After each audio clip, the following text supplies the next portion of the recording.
A manchete é: ameaças golpistas de Bolsonaro conseguem a façanha de unir os opostos na imprensa, na justiça, na economia e na política.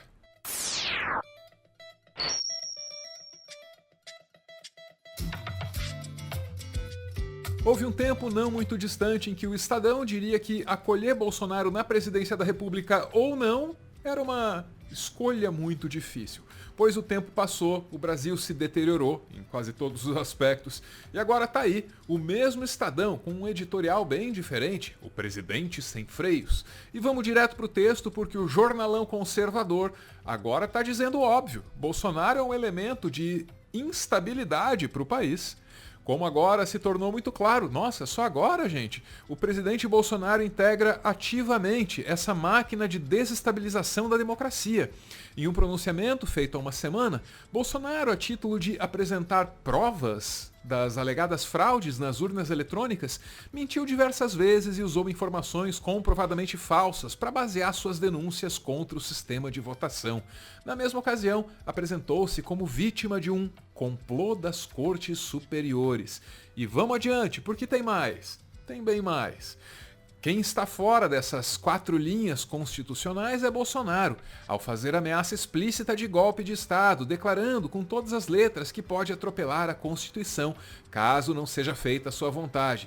Para completar, Bolsonaro, como valentão de briga de rua, declarou que a hora dele, do Alexandre de Moraes, vai chegar. Sem freios, desgovernado, Bolsonaro só vai parar ao colidir contra o muro das instituições democráticas. Que esse muro aguente o tranco. Então tá aí, o editorial do Estadão tá assumindo, para além de qualquer dúvida, que Bolsonaro é sim uma ameaça explícita à nossa democracia. Vamos agora para a Folha de São Paulo, porque aqui a gente vai encontrar um sinal muito claro do quão anormais são esses tempos que vivemos. Tá vendo a capa da Folha de São Paulo? O editorial tá na capa do jornal. Gente, isso não acontece todo dia não. Essa é uma decisão comunicacional drástica, rara. Não é o tipo de expediente do qual se abusa em jornalismo. Só em momentos muito graves é que um jornal se permite fazer isso. E bom, o presidente está aí dizendo que vai deixar a Constituição de lado. Suponho que o momento seja mesmo grave, né? Vamos pro texto. Jair Messias Bolsonaro é um presidente contra a Constituição, comete desvarios em série na sua fuga rumo à tirania e precisa ser parado pela lei que despreza. A loucura é a método na sequência de investidas contra a democracia e o sistema eleitoral, ao passo que o país é duramente castigado pela ausência de governo. São demasiadas horas perdidas com mentiras, picuinhas e bravatas, enquanto brasileiros adoecem, morrem e empobrecem. Tá legal o texto, né? E fica melhor ainda quando a Folha avisa pro Procurador-Geral da República que não adianta ele ficar aliviando a barra do presidente só para ganhar uma vaga no Supremo Tribunal Federal, porque numa ditadura essa vaga aí não vai valer muita coisa não. Olha lá. Falta ao procurador Augusto Aras perceber que a vaga que ambiciona no STF de nada valeria em um regime de exceção. Ao deputado Arthur Lira, que a pusilanimidade de hoje não seria recompensada com mais poder em uma ditadura. A deliberação sobre os pedidos de impeachment torna-se urgente. Da mesma maneira, os achados e conclusões da CPI da pandemia devem desencadear a responsabilização do presidente. A Procuradoria cumpre exercer a sua prerrogativa de acionar criminalmente o chefe do governo. A inação de Aras e Lira põe em risco a democracia. É preciso reagir, até pela própria sobrevivência. Pois é, e a gente fica aqui esperando esses caras ou acordarem ou então perceberem que do jeito que tá, a situação vai acabar se tornando inconveniente até mesmo para eles. Enquanto isso, a gente lida com ameaça de golpe dia sim, dia também. Curiosamente, essas ameaças tendem até a ser levadas mais a sério quando não vem da boca do Bolsonaro. Tipo o Braga Neto, lembra? Ele ameaçou a CPI, acusou o golpe, e aí o Ciro Gomes subiu o tom. Ciro, e como é que você está vendo essa possível tentativa de melar as eleições caso o voto auditável não passe? Como é que você vê isso? Você sabe, cachorro desdentado costuma compensar a sua impotência e fragilidade com zoada, com latido, com barulho e tal.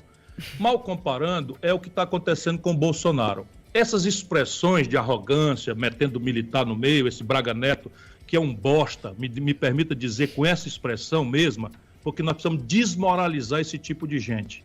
A gente tem que dizer o seguinte: quem vem contra a democracia brasileira será tratado como o que ele é, um bosta. Percebe assim? Então, ninguém tem medo disso, isso é cachorro sem dente, mas nós vamos ter que dizer isso com toda clareza. Então, General Braga Neto, se meta a enfrentar a democracia brasileira, se meta a proibir o nosso povo de mandar no seu próprio nariz, se meta a impedir as nossas eleições, você vai ver a lição que você vai tomar. Já o STF foi um pouquinho mais lento, né? Esperou o Bolsonaro fazer live mentindo sobre as urnas, esperou o Bolsonaro acusar ministro de defender pedofilia, mas também acabou reagindo, antes tarde do que mais tarde ainda. Tá aí o presidente da corte, o Fux, dizendo basicamente que acabou o diálogo, hein? Não dá mais. Nos últimos dias, o presidente da República tem reiterado ofensas e ataques de inverdades a integrantes desta corte, em especial os ministros Luiz Roberto Barroso e Alexandre de Moraes, sendo certo que quando se atinge um dos integrantes, se atinge a corte por inteiro. Além disso, Sua Excelência mantém a divulgação de interpretações equivocadas de decisões do plenário, bem como insiste em colocar sob suspeição a rigidez do processo eleitoral brasileiro. E aí o Bolsonaro reagiu assim, ó, ele vai falar da mãe do Barroso. Atentai bem, e você vai conseguir ouvir. Filho da puta, ainda atrás, gente. Filho da puta do Barroso. E tá aí, essa eterna crise institucional que é o bolsonarismo conseguiu aproximar as linhas editoriais de Folha de São Paulo e Estadão, conseguiu unir os ministros da Suprema Corte, que nem sempre se dão muito bem, e despertou a ira de uma boa parte do PIB brasileiro. Empresários assinaram esse manifesto aí, ó, dizendo que estão de saco cheio e que querem eleição ano que vem. Apesar disso, o Bolsonaro continua lá, sinal de que os interesses de alguém ele tá atendendo, né? Toda essa sinergia anti-Bolsonaro, recém-conquistada, ela não significa que a gente vai se livrar dele sem um baque, sem um trauma. Não. O mundo já percebeu isso, hein? Saca só a pergunta que a TV alemã fez pro Lula. O senhor está esperando violência no ano que vem, nas eleições? E o senhor talvez até tem medo como político pela sua própria pessoa? Não. Veja, esse país tem um histórico político, sabe? E nós temos que respeitar a história. Nós não temos o hábito, como nos Estados Unidos, que já atiraram no Reagan, já mataram o Lincoln, já mataram o Kennedy. Aqui no Brasil não tem essa história.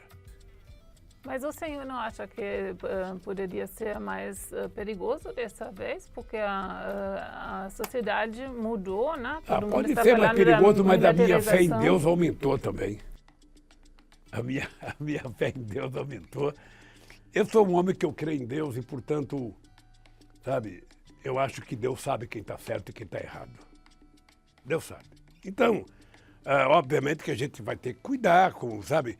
Você sabe quantos anos faz que eu não vou num restaurante, Bianca? Mais de 30 anos. Eu me cuido. Você nunca vai me achar num bar, você nunca vai me achar num restaurante, sabe?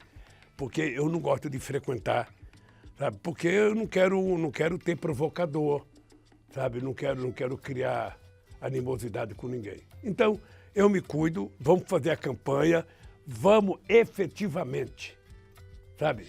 Vamos, escuta o que eu estou te dizendo. Eu tenho fé em Deus que a democracia vai ganhar as eleições do fascismo no Brasil. Porque não tem polarização no Brasil, Bianca. Pelo amor de Deus, diga para o povo alemão que aqui no Brasil a disputa entre Lula e Bolsonaro é a disputa entre a democracia e o nazismo. Olha, como pré-candidato, Lula precisa mesmo se esforçar para vender algum otimismo. Mas deu para sentir que ali a melhor perspectiva que ele conseguiu oferecer foi a benevolência divina. Tá na mão de Deus. E talvez seja por aí mesmo. Será que o arranjo institucional brasileiro vai sobreviver a Bolsonaro? É uma questão de fé. Que Deus tenha misericórdia dessa nação. Para continuar fazendo conteúdo e, quem sabe, expandir o projeto, o Meteoro depende de contribuições.